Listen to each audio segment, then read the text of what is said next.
Bismillahirrahmanirrahim. Assalamualaikum warahmatullahi wabarakatuh. Alhamdulillahi ala ihsani wa syukru lahu ala taufiqihi wa amtinani wa asyhadu an la ilaha illallah wahdahu la syarika lahu ta'ziman li sya'ni wa asyhadu anna Muhammadan abduhu wa rasuluhu da'ila ridwani. Allahumma salli alaihi wa ala alihi wa ashabihi wa ikhwani. Para dokter, para guru besar yang dirahmati oleh Allah Subhanahu wa taala, kita lanjutkan bahasan kita tentang pembatal-pembatal keislaman dan kita masuk pada pembatal keislaman berikutnya yaitu tentang sihir. Sebenarnya sihir termasuk dari pembahasan keislaman yang pertama yang pernah kita bahas yaitu syirik ya. Dia adalah bagian dari syirik, tetapi kita menyendirikan penyebutannya karena Nabi SAW juga menyebutkannya secara tersendiri. Dalam hadis kata Nabi SAW, "Ijtanibu sab'al mubiqat." Jauhilah 7 perkara yang membinasakan. Kemudian Rasulullah SAW mengatakan, wa ma hunna, apa saja 7 perkara tersebut? Kata Nabi sallallahu alaihi wasallam, asyirku was-sihru ya. Rasulullah SAW menyebutkan 7 tersebut, di antaranya syirik, kemudian sihir. Baru yang lain seperti makan harta anak yatim, lari dari perang, menuduh wanita yang baik-baik dengan tuduhan berzina dan yang lainnya. Tapi intinya Rasulullah SAW menyebutkan asyirku kemudian was-sihru. Dan ini adalah penyebutan kata para ulama dzikru al-khas ba'dal am, disebutkan yang lebih spesifik setelah disebutkan yang umum, tidak lain karena yang spesifik tadi lebih penting untuk diperhatikan. Seperti Allah Subhanahu wa taala berfirman, innalladzina amanu wa amilus solihat, sesungguhnya orang beriman dan beramal saleh. Amal saleh itu lebih spesifik dari iman, karena iman itu mencakup amal saleh dan mencakup perkataan dan mencakup juga keyakinan di hati. Tetapi ketika Allah menyebutkan amal saleh secara tersendiri, yang khusus disebutkan setelah umum, maka ini menunjukkan yang khusus tersebut spesifik. Sama seperti saya mengatakan telah datang para ulama dan datang juga Syekh bin Baz. Misalnya saya mengatakan demikian. Maka Syekh bin Baz bagian daripada para ulama, tetapi ketika saya menyendirikan penyebutan Syekh bin Baz rahimahullah, menunjukkan beliau spesial ya, perlu ada perhatian khusus. Demikian juga ketika Nabi SAW mengatakan ijtanibu sab'al mubiqat, jauhilah 7 perkara yang membinasakan, yaitu syirku kemudian as-sihru. Meskipun sihir bagian daripada syirik, tetapi Rasulullah SAW menyendirikan penyebutannya. Maka demikian pula kita bahas pada kesempatan kali ini pembahasan sihir secara khusus, meskipun dia bagian daripada syirik akbar ya. Dan sihir adalah salah satu pembatal keislaman. Pembahasan sihir menjadi sangat penting terutama di negeri kita, yang dimana sihir sangat tersebar ya. Kita sering dengar orang tersihir, terutama banyak dukun atau banyak penyihir di tanah air kita, yang mungkin ada juga paguyuban para dukun, paguyuban para tukang sihir, dan banyak orang-orang yang lemah iman ya, ada masalah sedikit maka mereka minta bantuan tukang sihir, baik kakek sihir maupun nenek sihir ya. Jadi mereka sedikit-sedikit ada masalah dengan orang, mereka sihir ya. Cinta ditolak, pergi ke tukang sihir ya. Kalah berkelahi, pergi ke tukang sihir. Kalah dalam persaingan dagang, pergi ke tukang sihir. Tersinggung, dinyinyir, tersinggung, pergi ke tukang sihir. Gara-gara perkara sepele ya. Dan itu terjadi ya. Bahkan dalam masalah perdagangan ya, betapa banyak orang-orang diberi kemudaratan gara-gara berdagang dan tidak laku-laku. Kenapa? Karena disihir. Karena disihir. Baik pemilik toko disihir atau orang-orang yang kerja di tokonya disihir. Saya punya kenalan, dia pernah buka, ini cerita langsung pada saya, dia buka restoran di suatu kota. Subhanallah, diganggu. Teman-teman orang-orang yang bekerja di situ kerasukan setan, harus diruqyah baru kemudian mereka bisa bekerja kembali. Terkadang baru masak nasi dibuka langsung basi ya. Capek ya. Karena ada yang mengganggu. Terkadang orang lewat sepertinya tokonya tertutup ya. Karena ada sihir yang dilakukan, mereka dapati buhul-buhul dan yang lainnya ya. Mau menghadapi permasalahan seperti ini mungkin bisa dihadapi, tapi capek.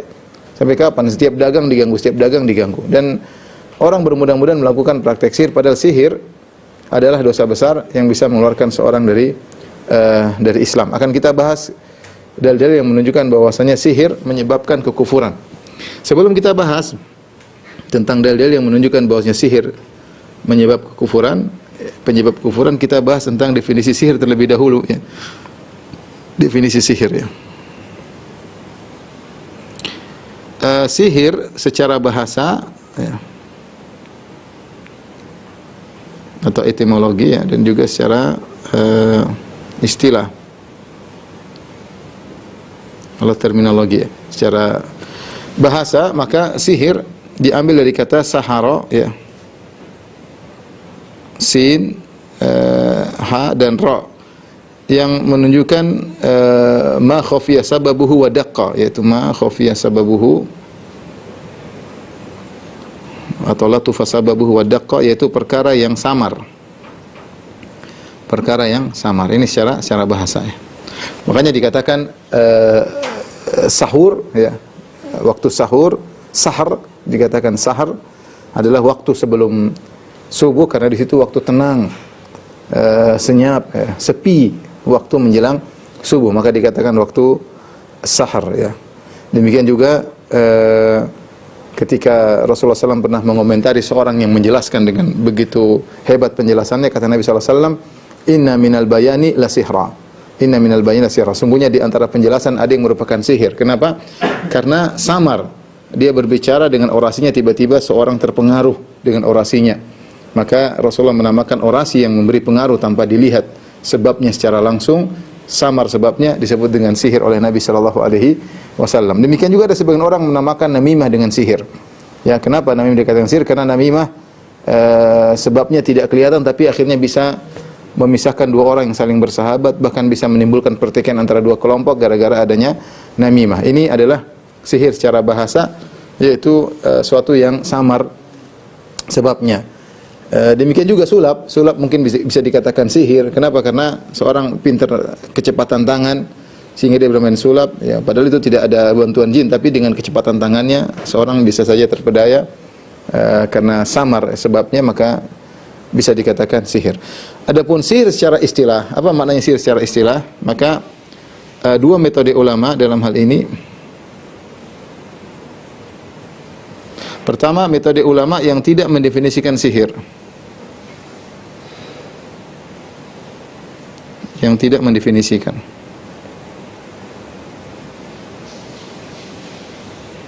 Mendefinisikan makna sihir ya. Dan ini adalah metode yang ditempuh oleh Imam Syafi'i rahimahullahu taala dan juga diikuti oleh Syekh Muhammad Al-Amin Syinqiti dalam kitabnya Adwaul Bayan rahimahullahu taala ya. Imam Syafi'i rahimahullahu taala berkata, "Wasihru ismun jami'un lima'anin mukhtalifah." Dalam kitabnya Al-Um beliau berkata, sihir adalah suatu nama yang mencakup banyak makna. Kenapa Imam Syafi'i tidak mendefinisikan sihir? Karena sepertinya beliau sulit menemukan satu makna yang jami', yang bisa mengumpulkan seluruh macam-macam sihir. Kenapa? Sihir itu modelnya banyak. Sihir itu modelnya banyak, sehingga mau dikumpulkan pada satu definisi sulit ya. Ini metode Imam Syafi'i. Demikian juga metode Al-Imam Muhammad Amin Syinqiti rahimahullah ta'ala, beliau berkata dalam Adwaul Bayan, "I'lam inna sihra fil istilahi la yumkinu hadduhu bihaddin jami'in mani'." Ketahuilah bahwasanya sihir secara terminologi, secara istilah tidak mungkin diberi definisi yang tepat yang bisa mengumpulkan seluruh macam-macam sihir, li kasratil anwa'il mukhtalifati dakhilati tahtahu, karena terlalu banyak model sihir yang ada ya. Sihir itu modelnya banyak ya, sihir pelet ya, sihir tenung ya, macam-macam ya. Sihir membuat seorang lelaki tidak bisa menggauli istrinya ya, sihir memalingkan, tadinya mencintai tidak mencintai, sihir membuat orang jadi benci sama orang lain, sihir terkait tadi melihat sesuatu tidak terlihat lewat toko orang, toko tertutup, macam-macam sihir, modelnya banyak sekali ya, modelnya banyak sekali, menimbulkan penyakit dalam tubuh, diperiksa di ronsen tidak ada penyakitnya, ternyata dia merasa kesakitan. Banyak sekali model sihir. Karena saking banyak model sihir, ada yang dengan jimat-jimat, ada yang dengan ruqa, dengan jampi-jampi ya. Ada dengan buhul-buhul, modelnya banyak. Karena modelnya banyak sehingga sulit untuk mengumpulkan seluruh perkara-perkara dalam satu definisi. Namanya definisi itu harusnya bisa mengumpulkan seluruh model yang ada tandarij tahtahu, yang ada di bawahnya. Tapi ternyata karena terlalu banyak modelnya, sulit mendefinisikan. Ini metode Imam Syafi'i dan Syinqiti rahimahullah ta'ala. Metode yang kedua, metode ulama yang mendefinisikan. Ulama yang berusaha mendefinisikan.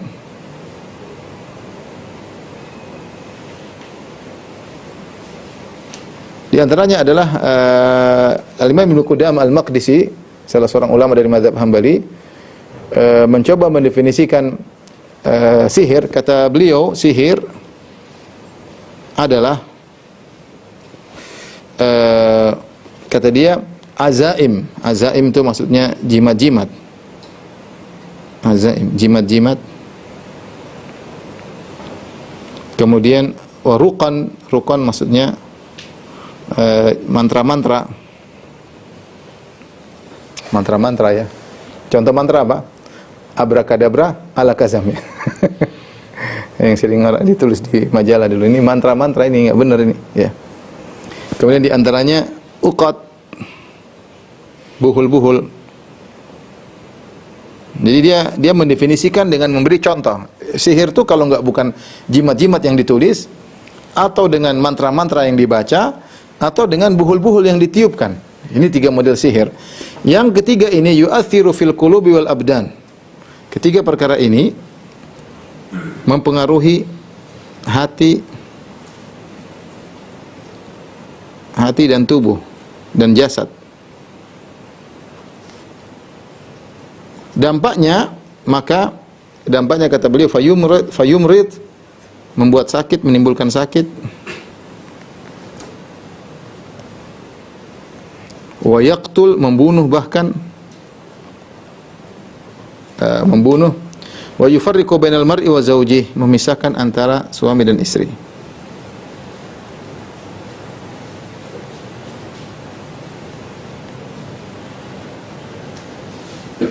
Misalkan suami dan istri. Ini salah satu metode ulama untuk mendefinisikan sihir. Tentunya kalau kita melihat definisi tentu saja masih ada kurang, ada sihir takhyil yang tidak disebutkan oleh Ibnu Qudamah rahimahullah taala, tapi intinya sihir adalah contohnya jimat-jimat. Jimat-jimat bagaimana? Jimat-jimat ditulis dengan ayat-ayat Al-Qur'an tapi dibolak-balik, atau tulis ayat Al-Qur'an dengan najis, dan ini dilakukan. Mereka tulis Al-Qur'an dengan darah misalnya. Kelihatannya Al-Qur'an tapi ini darah, atau mereka tulis Al-Qur'an dengan huruf dilepas-lepas, dipisah-pisah. Qul huwallahu tapi dipisah, qaf, lam, atau mereka tulis Al-Qur'an tapi ditambah dengan angka-angka, atau dengan pagar-pagar, dengan gambar-gambar. Ini semua adalah penghinaan terhadap Al-Qur'an. Atau mereka tulis Al-Qur'an dengan terbalik misalnya, atau mereka tulis Al-Qur'an dengan di kulit bangkai misalnya, ya.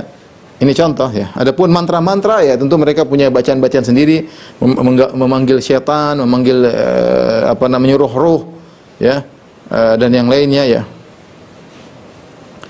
Kemudian uqat, yaitu buhul-buhul yang mereka buat secara metode tertentu, kemudian mereka tiup-tiup ya, sebagaimana Allah sebutkan min syarrin naffatsati fil uqad, dan berlindung dari nenek sihir yang meniupkan buhul-buhulnya. Ini semua adalah model-model sihir yang menimbulkan sakit, bahkan bisa membunuh. Di antaranya bisa dampaknya memisahkan antara suami dan istri.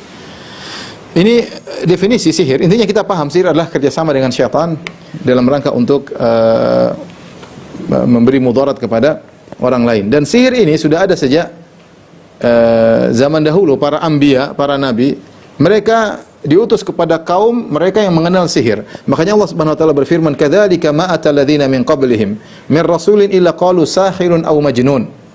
Tidaklah datang ya, kepada orang-orang sebelum engkau wahai Muhammad sallallahu alaihi wasallam ya, seorang rasul pun kecuali kaumnya berkata sahirun aw majnun, engkau itu penyihir atau engkau orang gila. Jadi para nabi sejak dahulu sudah dituduh sebagai penyihir atau orang gila, menunjukkan bahwasanya sihir adalah perkara yang sudah diketahui sejak zaman lama. Sejak zaman dahulu iblis dan syaitan sudah mengajarkan sihir kepada masyarakat, sehingga para anbiya, para nabi, mereka mendapati kaum mereka ya, ketika nabi-nabi mendatangkan mukjizat kata mereka penyihir. Setiap nabi mendatangkan mukjizat katanya penyihir. Di antaranya Nabi Muhammad SAW dituduh sebagai penyihir. Makanya Ibnu Taimiyah berkata, ismu sahir ma'rufun fi jami'il umam. Nama istilah sihir adalah suatu istilah yang masyhur, yang ma'ruf dalam seluruh umat manusia dari zaman dahulu. Oleh karenanya sihir ditemukan dari orang-orang Persia, mereka punya ahli sihir. Ya, demikian juga para Kudamal Misriyin, yaitu penduduk Mesir, suku Akbat, orang-orang suku Mesir terdahulu, Mesir kuno, mereka juga ahli sihir dan mereka punya mantra-mantra tertentu. Demikian juga orang-orang India.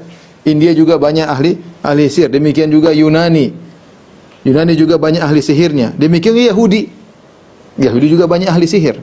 Bukankah yang menyihir Nabi SAW Labid bin al-A'sam al-Yahudi, seorang Yahudi yang menyihir Nabi SAW, tatkala mereka berpaling dari Al-Quran, maka mereka sibuk dengan sihir. Mereka sibuk dengan sihir. Dalil bahwasanya Yahudi mengenal sihir, firman Allah Subhanahu wa taala, "Walamma ja'ahum rasulun min indillahi musaddiqun lima ma'ahum nabadha fariqun minal ladzina utul kitaba kitaballahi wa ra'a dhurihim ka'annahum la ya'lamun." Tatkala datang rasul dari sisi Allah yang membenarkan apa yang ada pada mereka, itu Nabi Muhammad SAW yang membenarkan Taurat, nabadha fariqun minal ladzina utul kitaba kitaballah, maka sebagian kelompok dari mereka membuang kitab Allah, dibuang di belakang, ya, bukan cuma buang di depan, buang di belakang, tidak dipedulikan. Ka'annahum la ya'lamun, seakan-akan mereka tidak pernah tahu. Apa akibatnya ketika mereka berpaling daripada Al-Quran? Kata Allah, wattaba'u ma tatlu syayatinu ala mulki Sulaiman. Mereka mengikuti apa yang dibacakan oleh para syaitan dalam kerajaan Sulaiman. Wa ma kafara Sulaiman walakinna syayatina kafaru. Sulaiman tidak kafir dan syaitan-syaitanlah yang kafir. Syekh Sa'di ketika mengomentari ayat ini, dia punya perkataan yang indah, ya. Saya bacakan, lamma kana minal awaidil qudsiyah wal hikmatil ilahiyah anna man taraka ma yanfa'uhu wa amkanahu al-intifa'u bihi wa lam yantafi' ubtuliya bil ishtighali bima yadhurruhu. Merupakan suatu kebiasaan ilahiyah, sunatullah yang berlaku, hikmah Allah yang berlaku. Siapa saja yang meninggalkan suatu perkara yang bermanfaat bagi dia, padahal dia mampu untuk mengambil manfaat dari perkara tersebut, kemudian dia tinggalkan, dia tidak mengambil manfaatnya, maka akan disibukkan dengan perkara yang memberi mudarat kepadanya. Ini kaidah. Suatu perkara yang bermanfaat, kau mampu mengambil manfaat darinya, tapi kau tinggalkan, kau cuekin, maka kau akan ditimpa dengan perkara yang mudarat bagimu. Faman taraka ibadatar rahman, perhatikan, dia beri contoh, kemudian Syekh Sa'di rahimahullah memberikan contoh. Barang siapa yang meninggalkan ibadah kepada Allah, ubtuliya bi ibadatil authan, maka dia akan tertimpa peribadatan kepada berhala. Wa man taraka mahabbatallah wa khaufahu wa raja'ahu, siapa yang meninggalkan rasa cinta kepada Allah, rasa takut kepada Allah, rasa harap kepada Allah Subhanahu wa taala, ubtuliya bi mahabbati ghairillah wa khaufi wa raja'i. Akhirnya dia tertimpa rasa cinta kepada selain Allah, rasa takut kepada selain Allah dan berharap kepada selain Allah. Seperti itu. Kamu mampu untuk mencintai Allah, kamu mampu untuk berharap kepada Allah, tapi kamu tinggalkan, maka kamu akan mencintai selain Allah, berharap kepada selain Allah, takut kepada selain Allah. Wa man lam yunfiq malahu fi ta'atillah anfaqahu fi ta'ati syaitan. Siapa yang tidak menginfakkan hartanya di jalan Allah, maka dia akan infakkan jalannya di jalan syaitan. Punya harta banyak nih, kalau enggak digunakan untuk kebaikan, akan digunakan untuk maksiat, otomatis. Wa man taraka adh-dhulla li rabbih ubtuliya bidh-dhulli lil abid. Ya, barang siapa yang meninggalkan kehinaan untuk menghinakan dirinya di depan Allah, dia akan menghinakan dirinya kepada makhluk selain Allah. Makhluk, ya, kepada sembahan-sembahan selain Allah Subhanahu wa taala. Wa man tarakal haqqa ubtuliya bil batil, barang siapa meninggalkan kebenaran, maka dia akan tertimpa dengan kebatilan. Kadzalika haula'il yahud, demikian pula orang Yahudi tersebut, lamma nabadhu kitaballahi ittaba'u ma tatlu syayatin wa takhtaliqu minas sihr. Tatkala orang-orang Yahudi membuang kitabullah, membuang Al-Quran, tidak ikut Al-Quran, maka mereka akhirnya mengikuti ajaran-ajaran syaitan. Maka akhirnya mereka membuat sihir-sihir. Jadi yang ingin sampaikan bahwasanya sihir adalah perkara yang sudah ma'ruf dari zaman dahulu, bukan perkara yang baru di zaman sekarang. Ini sudah, setannya sudah kuno, dari dulu sudah ada sihir, ya. Mungkin sejak zaman Nabi Nuh sudah ada sihir, dan seterusnya sampai zaman puncak-puncaknya zaman Nabi Musa, di mana Fir'aun Al-La'in punya pasukan sihir yang sangat penyihir yang sangat banyak, dan terus sampai zaman Nabi Muhammad SAW, sampai sekarang masih banyak penyihir. Likulli qaumin warith, ya, setiap kaum pasti ada penerusnya. Ya, para penyihir, kakek sihir, nenek sihir tidaklah meninggal kecuali mereka sudah memiliki murid-murid yang baru untuk meneruskan ilmu mereka. Ya. Dan ketika mereka melakukan praktek sihir, mereka pasti bekerjasama dengan syaitan, pasti. Tidak mungkin sihir terjadi tanpa bantuan syaitan. Tidak mungkin sihir terjadi tanpa melakukan kekufuran, mustahil. Ibnu Taimiyah punya perkataan yang ini dalam Darut Ta'arud, dia berkata, "Innal kathirin min arbabi sihir mimman yadkhulu fil batil khafi ad-daqiq yahtaju ila a'malin 'azimah wa afkarin 'amiqah wa anwa'in minal ibadat waz zahadat war riyadat mufaraqati syahwat wal adat." Sungguhnya banyak gembong-gembong tukang sihir yang mereka masuk dalam kebatilan yang samar, ilmu sihir ini yang sulit, ya. Mereka untuk bisa jadi penyihir membutuhkan amalan-amalan yang hebat, Kemudian harus pemikiran afkarin amikah, pemikiran yang dalam. Wa anwa'in minal ibadah, dan mereka melakukan ibadat, ritual-ritual. Wa zahadat, kezuhudan, enggak boleh makan ini, enggak boleh. Mau jadi penyihir sulit, enggak gampang ya. Tidak bimsalabim menjadi penyihir, enggak. Harus melakukan banyak ritual-ritual. Latihan-latihan, wariyadhat, latihan-latihan, begini enggak boleh ini, enggak boleh ini. Mufaraqati syahwat wal adat, kebiasaan syahwatnya harus kesukaannya dia tinggalkan, kebiasaan kehidupannya dia tinggalkan. Ya. Summa akhiru amrihim asyakku birrahman. Kemudian penghujung perbuatan mereka ragu dengan Tuhan. Akhirnya apa? Wa ibadatu taghut wa syaitan, dan ujungnya mereka akhirnya beribadah kepada taghut dan kepada syaitan. Ya. Kemudian wal fasad fil ard, dan akhirnya menimbulkan kerusakan di atas muka bumi. Namun kata Ibnu Taimiyah, wal qalilu minhum man yanalu gharadahu. Tidak semua penyihir berhasil meraih keinginannya. Dia belajar sihir, ternyata dia ingin sihir lebih tinggi, enggak berhasil. Ilmu sihirnya cuma ilmu sihir cetek. Banyak seperti itu. Dia mau begini enggak mampu, padahal dia sudah melakukan ini, sudah melakukan itu. Wa qalil minhum man yanalu gharadahu. Hanya sedikit dari mereka yang bisa mencapai tujuannya. Alladzi la yaziduhu minallahi illa bu'dan, yang membuat mereka semakin jauh dari Allah Subhanahu wa taala. Wa ghalibuhum mahrumun ma'thum, kebanyakan mereka tidak mencapai tujuannya yang mereka inginkan, ya. Inilah nasib para penyihir. Jadi tidak mungkin terjadi sihir kecuali mereka melakukan kerjasama dengan syaitan. Dan sihir adalah perkara yang nyata. Ini pendapat Ahlussunnah wal Jamaah. Berbeda dengan pendapat Mu'tazilah. Mu'tazilah menyatakan sihir tidak ada yang nyata, yang ada cuma sihir takhyil, hanya halusinasi yang dilihat oleh mata. Adapun sihir yang nyata tidak. Ini kita sudah pernah bahas dalam masalah akidah. Kenapa mereka menolak sihir? Karena mereka mengatakan jawaban secara akal bahwasanya kalau kita mengatakan sihir ada, nanti bagaimana kita bisa bedakan antara sihir dengan mukjizat. Ini sudah kita pernah bahas dalam syarah akidah wasithiyah. Tapi intinya sihir itu nyata. Sihir nyata, dan banyak dalil yang menunjukkan sihir itu nyata. Pertama, Allah Subhanahu wa taala sendiri sebutkan dalam Al-Qur'an, ya. Kata Allah Subhanahu wa taala, "Fayata'allamuna minhuma ma yufarriquna bihi bainal mar'i wa zawjihi."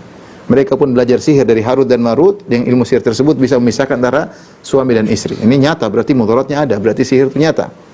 Allah berkata lagi, "Wa ma hum bidarrina bihi min ahadin illa biidznillah." Mereka tidak bisa memberi mudarat kepada seorang pun kecuali dengan izin. Artinya sihir bisa memberi mudarat. Berarti nyata. Kalau sihir enggak nyata, enggak akan bisa bikin mudarat. Sebagian mereka mengatakan ketika para penyihir Fir'aun mereka melemparkan tali-tali, tidak berubah, itu hanya sihir aja. Jadi dilemparkan di waktu duha, kemudian dicampur dengan minyak-minyak tertentu, diletakkan sehingga sepertinya kelihatan seperti ular. Ya, jadi tidak ada sihir, hanya sekedar halusinasi. Ya, yang benar tersihir. Nabi Musa tersihir, yukhayyalu ilaihi min sihrin. Nabi Musa tersihir matanya karena sihir mereka, ya. Annaha tas'a, seakan-akan hidup, ya. Fa aujasa fi nafsi khifatan Musa. Maka Nabi Musa pun takut gara-gara melihat ular-ular seperti. Jadi memang ada sihir, memang talinya tetap tali, tapi halusinasi terjadi dan benar-benar tersihir. Kalau hanya tipuan kamera, maksudnya hanya special effect macam seperti zaman sekarang. Enggak, itu tidak ada special effect zaman dahulu. Ya benar-benar ada sihir di mata Nabi Musa alaihissalam sehingga Nabi Musa pun ketakutan. Makanya Allah mengatakan waja'u bi sihrin azim. Wastarhabuhum waja'u bi sihrin azim. Mereka membuat para penonton semuanya ketakutan. Semua penonton semua tersihir, entah ribuan orang semua tersihir. Waja'u bi sihrin azim, dan mereka telah mendatangkan sihir yang dahsyat. Jadi sihir itu nyata. Nabi Musa pun tersihir. Tadi Allah sebutkan sihir bisa memisahkan suami dan istri, sihir bisa mendatangkan kemudaratan. Nabi Musa juga tersihir. Kemudian di antara dalil bahwasanya sihir itu nyata, Nabi Muhammad SAW juga pernah tersihir. Makanya butuh ruqyah untuk menghilangkan sihir tersebut. Butuh mencari buhulnya untuk menghilangkan sihir tersebut. Kemudian juga Allah Subhanahu wa taala menyuruh kita untuk berlindung dari nenek sihir. Kata Allah, "Wa min syarri naffatsati fil 'uqad." Qul a'udzu birabbil falaq min syarri ma khalaq, sampai wa min syarri naffatsati fil 'uqad. Ya Allah, aku berlindung kepada Engkau dari keburukan wanita-wanita penyihir yang meniup di buhul-buhul. Ada yang bertanya, kenapa Ustaz Allah hanya menyatakan wanita-wanita penyihir? Kenapa Allah tidak menyatakan kakek-kakek sihir? Kenapa? Kenapa wa min syarri naffatsati fil 'uqad? Ya. Dari kita berlindung dari penyihir-penyihir wanita yang meniup di buhul-buhul. Kenapa Allah tidak menyebutkan dari penyihir lelaki? Kok hanya penyihir wanita? Padahal kita tahu yang ada di dunia ini bukan cuma nenek sihir, ada juga kakek sihir. Ar-Razi dalam tafsirnya disebutkan nenek sihir, penyihir wanita, karena biasanya sihir wanita lebih dahsyat. Kenapa lebih dahsyat? Karena untuk sihir itu jadi dahsyat, pertama kerjasama dengan syaitan, yang kedua dia harus punya jiwa yang kotor. Dan biasanya wanita kalau sudah dendamnya luar biasa. Kalau udah jengkel-jengkelnya luar biasa. Kalau hasad-hasadnya luar biasa. Nah, ini jiwa yang seperti buruk ini cocok untuk membuat sihir menjadi dahsyat. Sehingga sihir wanita lebih hebat daripada sihir lelaki. Ya. Karena bercampur antara jiwa yang sangat baper dengan syaitan, maka jadilah sihir yang sangat dahsyat. Ya. Padahal ada penyihir-penyihir lelaki. Tapi intinya ketika kita disuruh berlindung dari para penyihir wanita yang meniup di buhul-buhul, menunjukkan sihir itu ada. Kalau tidak ada, ngapain kita berlindung? Kalau hanya sekedar halusinasi, ngapain kita berlindung? Nggak perlu berlindung. Berarti sihir itu nyata adanya.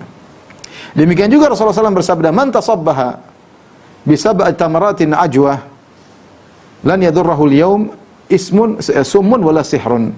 Barang siapa yang di pagi hari kemudian makan 7 butir korma ajwa, maka pada hari itu dia tidak akan terkena kemudaratan dari racun dan sihir. Sebagaimana racun nyata, sihir juga nyata. Ya, kalau sihir nggak nyata, ngapain kita disuruh makan 7 butir korma, hanya sehingga halusinasi. Berarti sebagaimana racun tidak beri mudarat dan racun itu nyata, sihir juga tidak memberi mudarat kepada orang yang makan 7 butir korma ajwa setiap pagi hari, karena meskipun sihir itu nyata. Jadi yang benar bahwasanya sihir itu ada, baik dari Al-Quran maupun hadis, dan secara kenyataan. Betapa banyak kasus kita hadapi masalah sihir, banyak sekali. Ada kawan dulu nikah dengan seorang wanita, subhanallah, tidak bisa digauli.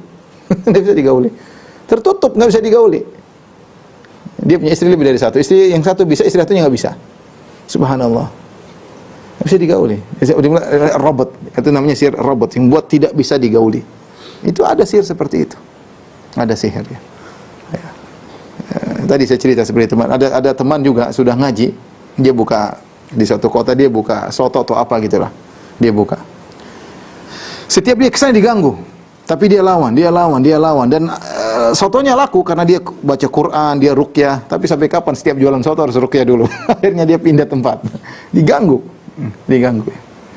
Orang sampai meninggal, ya, gara-gara disihir, ditenung, disantet, dikirim paku dalam tubuhnya. Tahu-tahu tubuhnya menjadi besar seperti ada baskom dalam perutnya. Ini terjadi kenyataannya. Jadi sihir ini merusak ya. Oleh karenanya, karena sihir itu merusak, maka memang hukumnya harus dibunuh. Sebelum kita bahas tentang hukum penyihir, kita akan jelaskan tentang dalil-dalil bahwasanya sihir adalah kekufuran.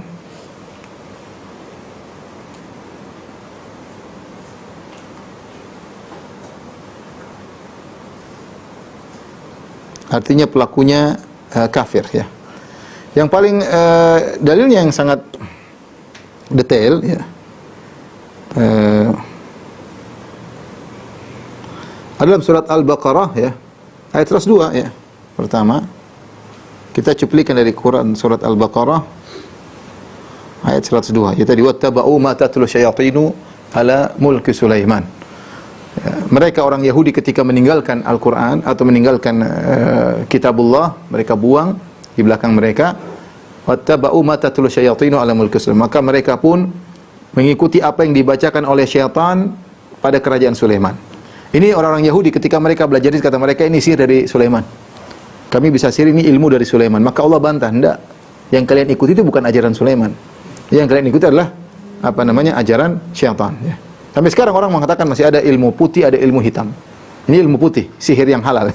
Ini ilmu hitam, sihir yang haram. Enggak ada. Semua sihir enggak ada ilmu putihnya. Semua ilmu apa? Ilmu hitam. Ya, semua ilmu hitam. Sebagaimana orang Yahudi dahulu menisbahkan ilmu sihir kepada Sulaiman. Karena mereka disebutkan, mereka ketika Nabi Sulaiman mati, mereka meninggal alaihissalam, mereka mendapati tulisan-tulisan sihir-sihir di kerajaannya atau di singgasananya yang pernah dibacakan oleh syaitan, yang pernah ditulis oleh syaitan. Makanya kata Allah, wattaba'u ma tatlu syayatinu ala mulki Sulaiman wa ma kafara Sulaiman. Kata Allah, mereka mengikuti syaitan. Maksudnya sihir ya. Jadi sihir itu ikut setan. Sihir berarti ikut setan. Dan ikut setan ya sangat rawan kafir ya. Kemudian kata Allah, wa ma kafara Sulaiman. Kata Allah, Sulaiman tidak kafir. Walakinna syayatina kafaru. Tapi syaitan yang kafir.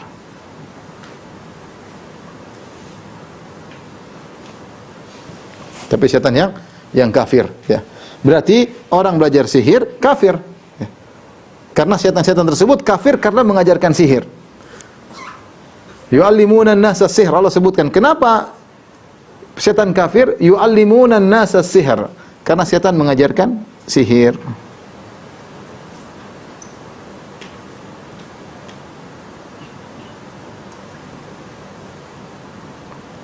Baik. Dalil berikutnya masih lanjutan dari surat Quran surat Al-Baqarah 102. Wa ma unzila 'alal malakaini bi Babil Harut wa Marut. Dan di antara ujian yang Allah berikan, Allah turunkan di Babil di Irak. Babil itu Irak, Babilonia kalau bahasa kita. Kota tua ya. Ada Harut dan Marut yang Allah turunkan untuk menguji manusia. Kata Allah, "Wa ma yu'allimani min ahadin hatta yaqula innama nahnu fitnatun fala takfur." Kedua malaikat tersebut, Harut dan Marut berkata, ya, wa ma yu'allimani min hatta yaqula innama nahnu fitnah. Innama nahnu fitnatun fala takfur. Innama nahnu fitnatun fala takfur. Ya. Sebelum mereka mengajarkan ilmu sihir, mereka berkata, kami ini hanyalah fitnah, ujian. Kami ini hanyalah ujian. Maka jangan kafir.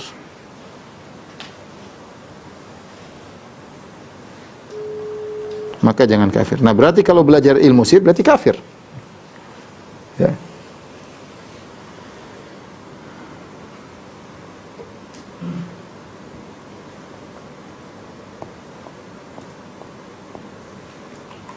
Kata Allah, فَيَتَعَلَّمُونَ مِنْهُمَا مَا يُفَرِّقُونَ بَيْنَ الْمَرْءِ وَزَوْجِهِ وَمَا هُمْ بِضَارِّينَ بِهِ مِنْ أَحَدٍ إِلَّا بِإِذْنِ اللَّهِ وَيَتَعَلَّمُونَ مَا يَضُرُّهُمْ وَلَا يَنفَعُهُمْ وَلَقَدْ عَلِمُوا لَمَنِ اشْتَرَاهُ مَا لَهُ فِي الْآخِرَةِ مِنْ خَلَقٍ. Dalil berikutnya kata Allah, وَلَقَدْ عَلِمُوا. Maksudnya orang Yahudi sudah ngerti. Ya. وَلَقَدْ عَلِمُوا. لَمَنِ اشْتَرَاهُ مَا لَهُ فِي الْآخِرَةِ مِنْ خَلَقٍ. Barang siapa yang membeli sihir dengan Alkitab, مَا لَهُ فِي الْآخِرَةِ مِنْ خَلَقٍ. Malahu fil akhirati min khalaq. Orang yang belajar sihir tidak dapat bagian di akhirat. Itu orang yang belajar sihir tidak mendapat bagian di akhirat. Berarti kafir dong. Kalau orang mukmin pasti ada bagian di akhirat.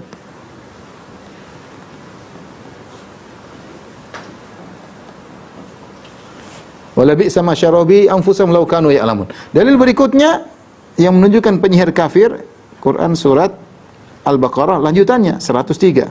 Kata Allah Subhanahu wa taala, "Walau annahum amanu wattaqau lamathubatun min indillahi khair law kanu ya'lamun." Kata Allah, "Walau annahum amanu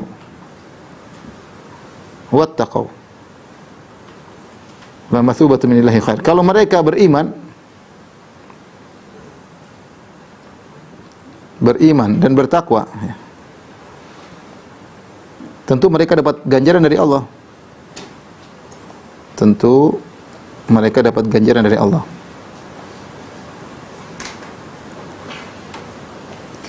Perhatikan, berarti Allah mengatakan seandainya mereka beriman, berarti mereka tidak beriman. Allah mengatakan walau annahum amanu, seandainya mereka beriman, berarti para penyihir tidak beriman. Para penyihir tidak beriman. Kemudian dalil bahwasanya penyihir kafir, dalam Al-Qur'an Allah mengatakan innahu kata Allah Subhanahu wa taala, innahu la yuflihu sahirun. La yuflihu sahirun, kata Allah, la yuflihu sahirun. Bahwasanya para penyihir tidak beruntung. Dalam ayat yang lain, wala yuflihu sahiru haitsu ata.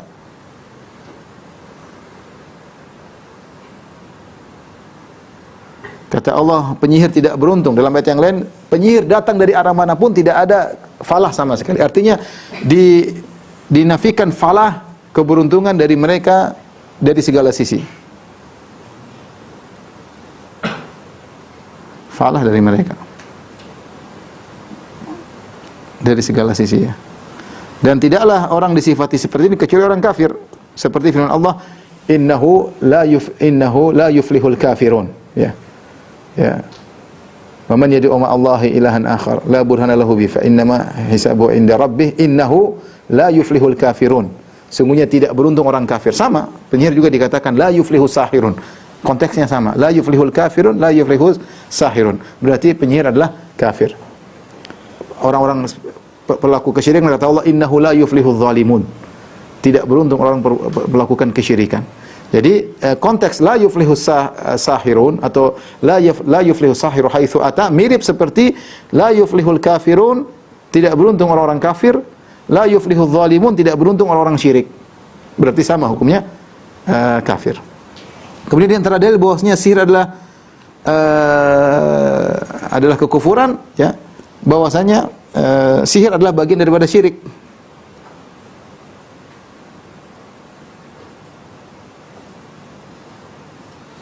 Dan syirik adalah kekufuran. Syirik adalah kekufuran.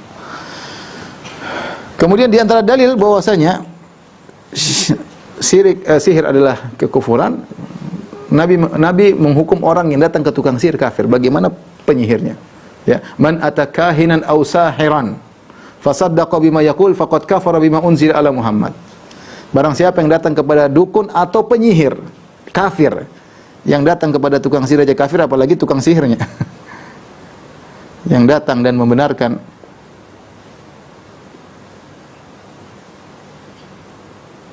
tukang sihir aja kafir, apalagi tukang sihirnya, apalagi penyihirnya.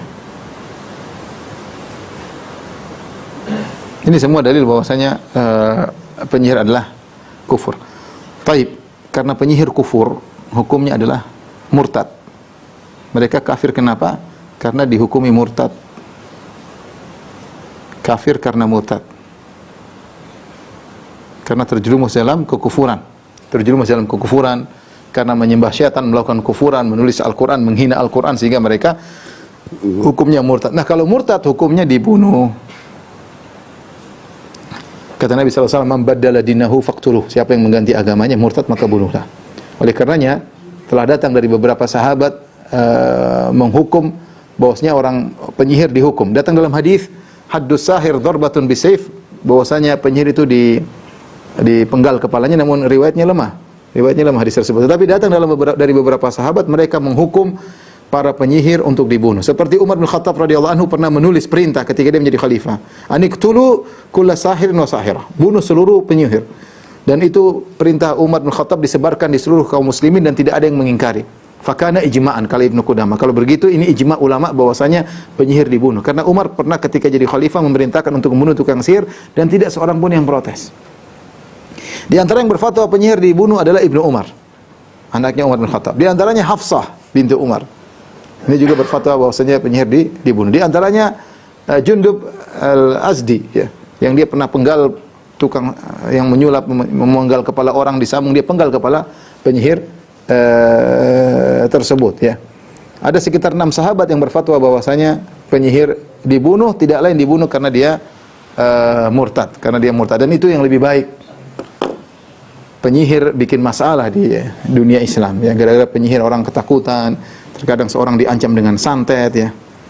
Tapi ada kisah lucu, ada teman saya cerita. Jadi ada orang di bis, ya, kemudian tahu-tahu dompetnya hilang. Allah benar tidak tuh si kecilnya diceritain. Dompetnya hilang, maka dia bilang, "Siapa yang lihat dompet saya?" Enggak ada yang ngaku. Dia bilang, "Siapa yang lihat dompet saya?" Enggak ada yang ngaku. Terus dia bilang, "Siapa yang ngambil dompet saya santet." Akhirnya ada yang datang, "Iya Pak, ini dompetnya." Takut disantet, ya. Karena santet itu nyata, ya. Jadi mau saya bahaya, sihir itu bahaya. Bisa membunuh orang, bisa sakit orang, bisa membuat orang suami benci dengan istrinya. Dan banyak hal memberi kemudaratan. Maka benar bahwasanya orang penyihir dibunuh. Harus itu dijalankan, dibunuh, ya, mengganggu ketentraman orang lain, ya. Orang seperti ini harus dibunuh. Tapi yang terakhir, siapa aja yang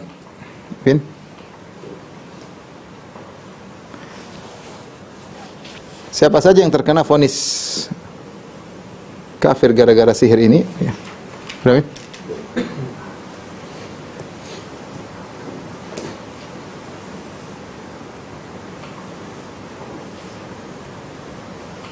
Yang divonis kafir ada 3 orang, 3 model. Yang pertama, tukang sihirnya jelas.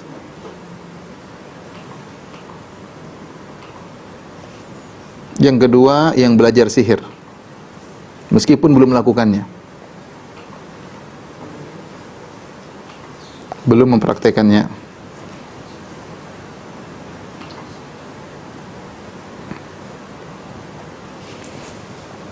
Yang ketiga, yang ridho dengan sihir. Yang ridho dengan sihir, yaitu minta disihirkan. Dalam kurung minta dipraktekkan sihir. Datang ke tukang sihir minta dipraktekkan sihir. Dipraktekkan sihir untuknya. Ini 3 model orang yang dihukum kafir, ya. Tentu yang parah tukang sihirnya jelas, ini yang dibunuh. Yang belajar sihir meskipun belum praktekannya, dia belajar sihir. Sebagian ulama memperinci karena dalilnya tadi kata Allah Subhanahu wa taala, "Wa ma yu'allimani min ahadin hatta yaqula innama nahnu fitnatun fala takfur." Tidaklah mereka mengajarkan ilmu sihir kecuali mereka berkata, "Kami ini hanya ujian dari Allah, maka jangan kalian kafir." Dalilnya berarti belajar ilmu sihir kafir. Namun sebagian ulama memperinci, tergantung belajar ilmu sihir. Kalau dia dalam belajar tersebut ada perkara-perkara haram yang dia lakukan, ada kesyirikan, maka kafir. Kalau belajar ilmu sihir tersebut tujuannya untuk mengetahui dan tidak ada praktek-praktek kekufuran dalam ilmu sihir tersebut, maka tidak jadi masalah. Tapi intinya sebaiknya dijauhi, ya. Sebaiknya dijauhi. Ada asar yang hasan disebutkan oleh Ibnu Katsir dalam tafsir tentang seorang wanita yang kalau tidak salah ditinggal oleh suaminya, akhirnya belajar ilmu sihir. Dia belajar ilmu sihir, kemudian dibimbing oleh seorang dukun, harus begini, harus begini, harus begini, harus begini, sampai akhirnya dia bisa membuat itu tumbuhan kalau tidak salah menjadi langsung besar. Intinya dia bisa praktek sihir meskipun dia belum praktekkan kepada orang lain. Dia baru praktek sendiri. Ternyata sihirnya sudah jadi.